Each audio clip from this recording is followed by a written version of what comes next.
ثابت ہو جاتی ہے، یعنی یہ ثابت ہو جاتا ہے کہ غیر قانونی فنڈنگ ہوئی ہے، جو کہ پاکستان تحریک انصاف کی ہوئی ہے، جس کے ہم نے ثبوت دیے ہیں کہ غیر ملکیوں نے فنڈنگ کی ہے، غیر ملکی کمپنیوں نے فنڈنگ کی ہے، اکاؤنٹس کو چھپایا گیا ہے، یہاں تک کہ بھارتی شہریوں نے پاکستان تحریک انصاف کی فنڈنگ کی ہے۔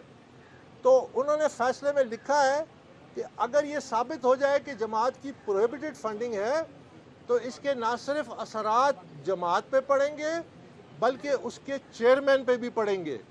یہ اسلام آباد ہائی کورٹ نے اپنے فیصلے میں بڑے واضح الفاظ میں لکھا ہے۔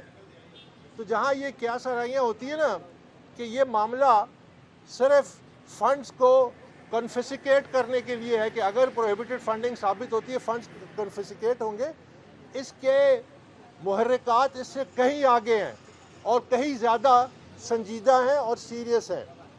ساتھ ہی میں یہ کہنا چاہتا ہوں کہ عمران خان نے اب دوبارہ جب دیکھا کہ اس کیس کو حتمی انجام تک پہنچ رہا ہے اور فیصلہ آنے والا ہے، تو عمران خان نے اب یہ مانترا شروع کر دی ہے کہ مجھے سیاست سے الگ کیا جا رہا ہے یا پھر منصفوں کے اوپر شکوک و شبہات کا اظہار کیا جا رہا ہے۔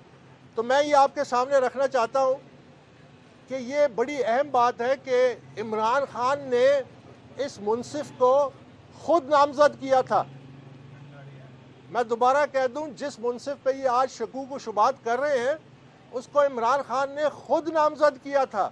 عمران خان نے خود وانا میں جا کے کہا تھا کہ اب جو الیکشن کمیشن ہے، یعنی موجودہ جو الیکشن کمیشن ہے، اس سے ہم پوری طرح مطمئن ہیں، ہمیں کسی قسم کا کوئی شکوک و شبہات نہیں ہے۔ اب دوبارہ اسی الیکشن کمیشن اور ان پہ شکوک و شبہات کا اظہار کر رہے ہیں۔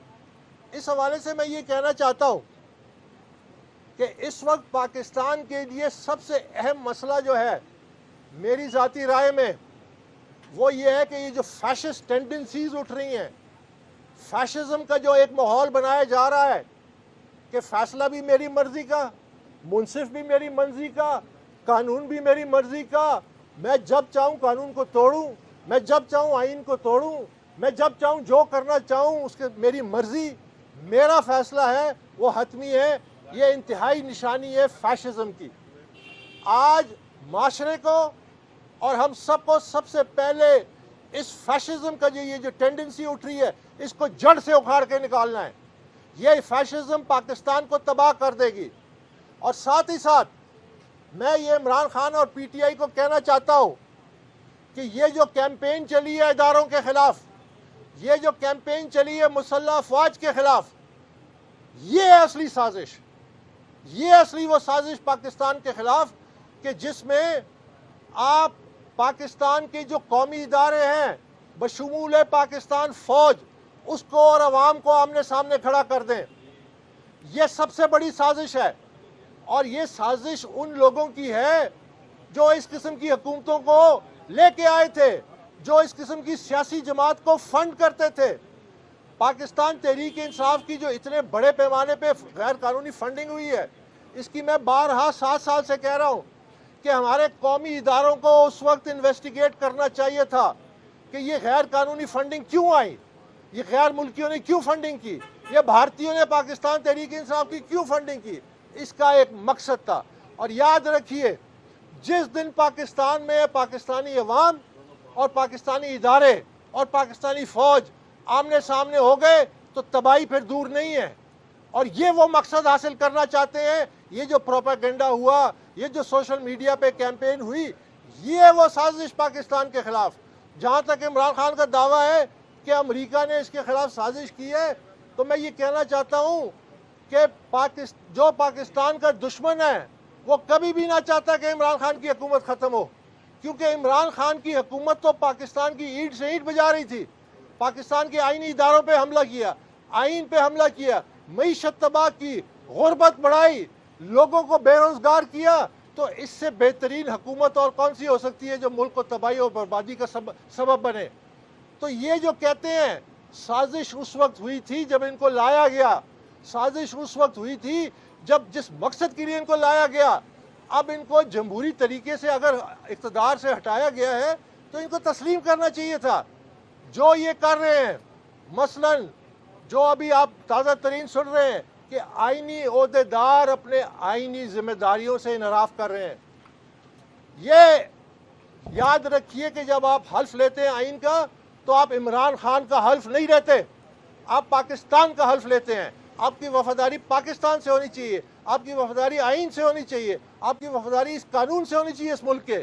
جبکہ آپ ذاتی وفاداریاں جب نبھاتے ہیں تو آئینی ادارے تباہ ہوتے ہیں, جو آج آپ کو نظر آ رہا ہے. چاہے وہ ہمارے صدر کی طرف سے جو معاملات ہیں جس طرح وہ انکار کر رہے ہیں, یا پنجاب میں جو ہو رہا ہے. ہاں, آپ کو تو چاہیے تھا کہ آپ ووٹنگ ہار کے اپوزیشن بینچوں میں بیٹھ کے ایک اچھی خوبصورت تقریر کرتے. یہ ہے جمہوریت. برطانیہ کی مثالیں دینے والا پچھلے 5 سالوں میں 3 وزیر اعظم بدلے ہیں برطانیہ کے, اور وہ اپنی سیاسی جماعت نے خود بدلے ہیں. تو کیا وہاں پہ دھرنے ہوئے ہیں؟ کیا وہاں پہ رات 12 بجے تک ووٹ کو ڈیلے کیا گیا ہے؟ کیا وہاں آئین کی دھجیاں اڑائی گئی ہیں ٹرانسفر آف پاور میں؟ آپ مثالیں تو مغرب کی دیتے تھے, اور آپ جو کام کرنے جا رہے ہیں وہ تو مغرب کا جمہوریت اس اصولوں پہ نہیں ہے. یہ وہ معاملہ, میں دوبارہ یہ آپ سے کہہ دوں کہ ہمیں پاکستان کو فیشزم سے بچانا ہے. پچھلا جو دور تھا اس میں میڈیا پہ قدغنیں لگی, میڈیا کے جو ریپرزینٹیٹیوز ہیں ان کے ساتھ ظلم و زیادتی ہوئی. یہ انٹرنیشنلی ڈاکیومنٹڈ ہے.